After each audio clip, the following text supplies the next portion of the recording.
Radhe Radhe YouTube family. आप सब कैसे हैं? उम्मीद करती हूँ आप सब ठीक होंगे। डोली चौबे भक्ति चैनल में आप सभी का स्वागत है। आज मैं फिर से लेके आई हूँ आपके लिए सूर्य भगवान की कथा, रविवार व्रत कथा। आइए अब सब मिल के सुनते हैं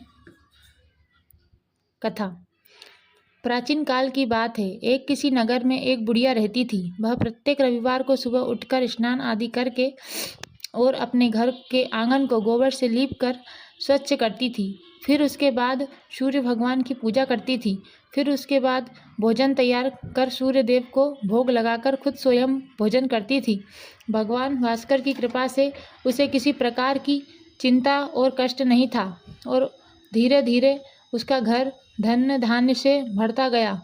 उस बुढ़िया को सुखी देखकर उसकी पड़ोसन उससे जलने लगी। बुढ़िया के पास कोई गाय नहीं थी, अतः रविवार को घर लीपने के लिए वह पड़ोसन के आंगन में बंधी गाय का गोबर लाती थी। पड़ोसन ने देखा तो पड़ोसन ने गुस्से में आकर अपनी गाय को घर के भीतर बांधना शुरू कर दिया, जिसके कारण बूढ़ी अम्मा को रविवार के दिन गोबर नहीं मिला लीपने के लिए।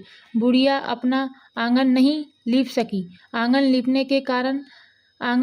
ना लीपने के कारण उसने ना तो भोजन बनाया, ना ही सूर्यदेव को भोग लगाया और ना ही उसने स्वयं भोजन किया।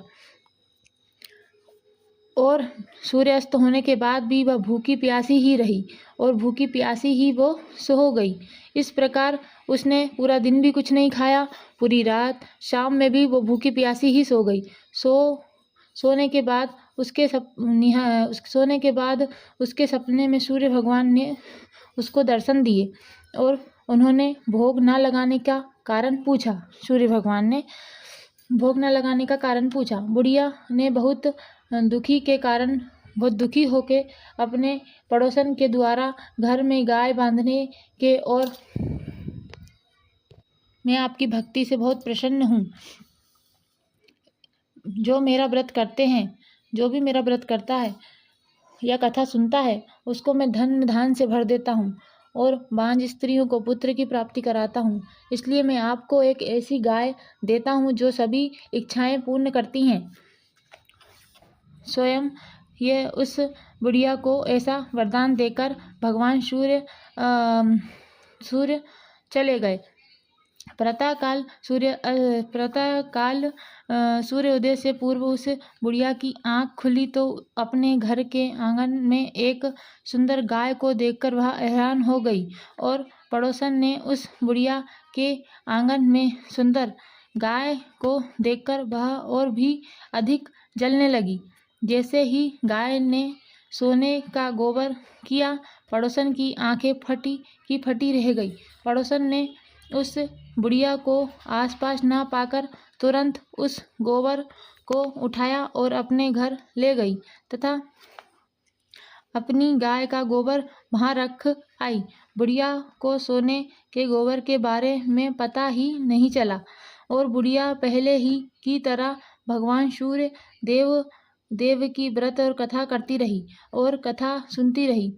पड़ोसन की चालाकी देखकर एक दिन सूर्य भगवान ने तेज आंधी चलाई, जिसके कारण बुढ़िया ने गाय को घर के भीतर बांध लिया। सुबह उठकर बुढ़िया ने गाय का गोबर देखा तो उसे बहुत ही आश्चर्य हुआ। उस दिन के बाद बुढ़िया गाय को घर के भीतर बांधने लगी। सोने के गोबर से बुढ़िया कुछ दिनों में धनवान हो गई। अब पड़ोसन बुरी तरह जल भुनकर राख हो गई। जब उसे सोने का गोबर पाने का कोई उपाय नहीं सूझा तो वह राजा के दरबार में पहुंची और राजा को सारी बात बताई। राजा ने अपने सैनिक भेजकर बुढ़िया की गाय लाने का आदेश दिया।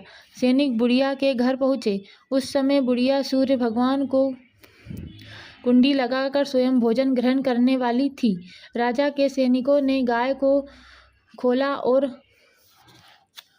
और साथ महल में ले जाने लगे की ओर ले चले। बुढ़िया ने सैनिक से कहा, गाय ले जाने की प्रार्थना की बहुत। सैनिकों से गाय ना ले जाने की बहुत रोई, गाई, चिल्लाई, लेकिन राजा के सैनिक नहीं माने। गाय के चले जाने से बुढ़िया को बहुत दुख हुआ। उस दिन उसने कुछ नहीं खाया और सूर्य भगवान से गाय को पुण्य प्राप्त करने की प्रार्थना करने लगी। दूसरी ओर राजा गाय को देखकर बहुत खुश हुआ और सैनिकों से बोला, इस सोने का गोबर करने वाली गाय को गौशाला की जगह मेरे कक्ष में बांधा जाए।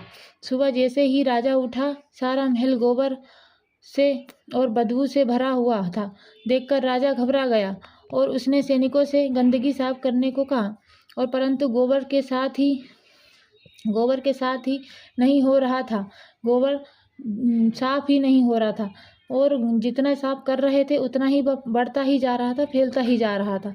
यह देखकर राजा क्रोधित हुआ और वो सब देखकर राजा बहुत क्रोधित हुआ। राजा को बहुत गुस्सा आया। वो सब देखकर उसने पड़ोसन को राजमहल में बुलवाया और उसने दंडित किया।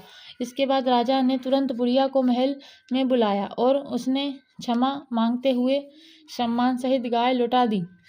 तत्पश्चात राजा के महल से सारी गंदगी दूर हो गई। तब बुढ़िया ने राजा को रविवार के व्रत की और भगवान भास्कर के द्वारा किए गए व्रत के जानने की सारी बात बताई।